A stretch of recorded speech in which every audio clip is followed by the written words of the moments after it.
And this is David Van Brunt from swimmingpoollearning.com. In this video I'm going to show you how to clean a cartridge pool filter. And it's a pretty easy process, and it's the same for all the cartridge filters out there. And this is what they call a quad cartridge filter. It has 4 cartridges inside, and you may have a single cartridge filter, and the process is the same. The first step is to turn off your pool and make sure it's not going to come back on.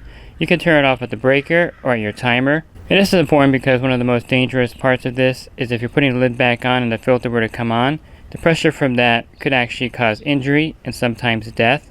And after you turn the pool off, you want to open up the air bleeder or air relief and depressurize the pool filter. And here are some essential tools you're going to need for this process. You're going to need a tool to get the clamp off, and I use the multi-torque socket set. You can also use a wrench like this, and I would not recommend using channel locks as this will strip the bolt. And you're going to need a rubber mallet when you're putting the clamp back on. And you're going to use some lube for the filter tank O-ring.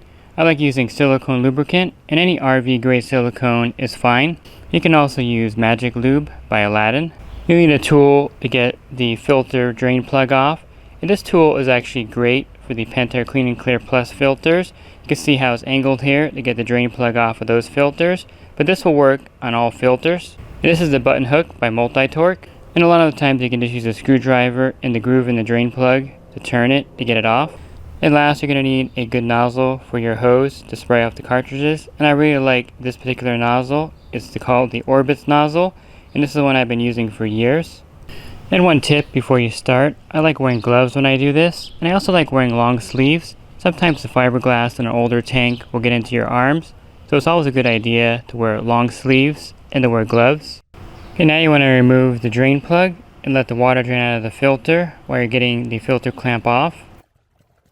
And now you want to remove the filter clamp. The filter clamps are held on by what's called a spring barrel nut, and this bolt holds the clamp on, and you want to remove it to get the filter lid off. And once the clamp is off and the filter is drained, the lid should come off really easily. Okay, now you want to take the top manifold off and simply take the cartridges out of the tank and hose them off. And now's a good time to hose off the inside of the filter tank.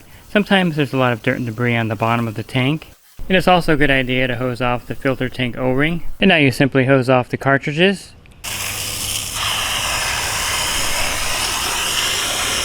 And I like hosing them off where there's a drain. If there's no drain in the backyard, you can take them out to the front and hose them off in the driveway. And I like going from the top to the bottom and then turning it slightly and doing another section.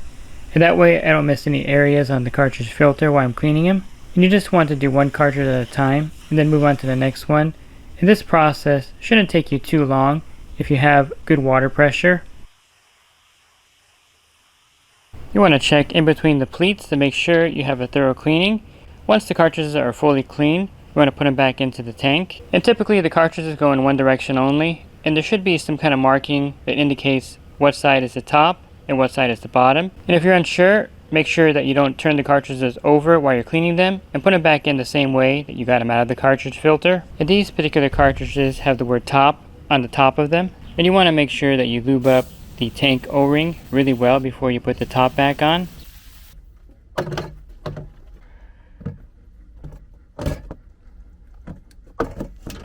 Now you want to get the top manifold on and make sure that it's firmly in place.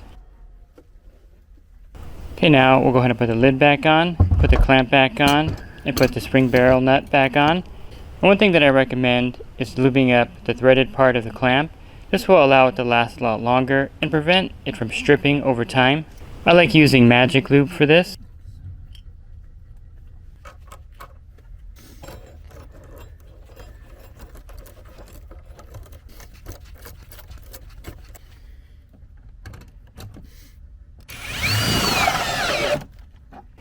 And then you want to also hit the clamp with a rubber mallet, and then you want to tighten it some more.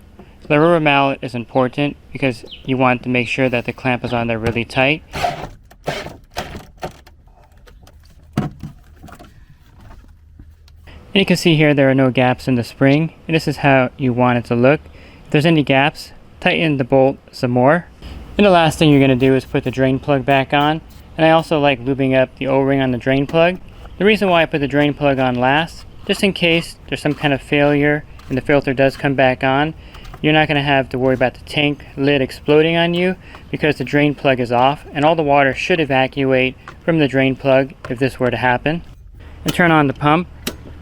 Once all the air is out of the filter, go ahead and close the air relief valve.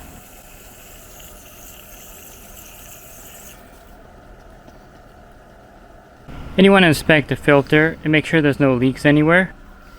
So that's how you clean a cartridge filter. It's really simple and easy.